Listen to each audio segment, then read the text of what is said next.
አንዳንዴ በውስጣችሁ ያዛችሁት ይከብዳችኋል።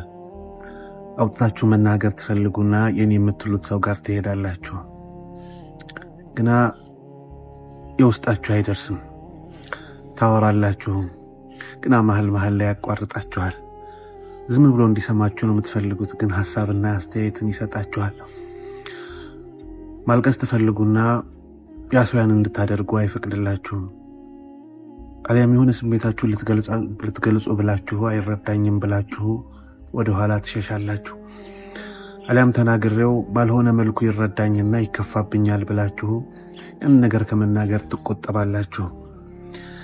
ወዳጄ ከአላህ ጋር ማውጋትን ግን ሞክረዋል? ከሱ ጋር ማውራት ለሱ ስለሁሉም ነገር መንገርን ሞክረዋል? ከአላህ ጋር ስታወራ አያቋርጥም፣ አይረዳኝም ብለህም አትፈራ። ልብህ ላይ ያለውን ነገር በሙሉ ትናገራለህ፣ ስሜትን በሙሉ ትገልጻለህ። አላህ ያንን ሁሉ ይረዳሃል። ከዚያም አልፎ ሰውን አማክረህ ምናልባት ትጸጸታለህ፣ ትቆጫለህ። ባልነገርኩት ኖሮ ብለህ ታስባለህ። ለአላህ ግን አውግተህ ልክ እንደጨረስክ ልብህ ይረጋጋል።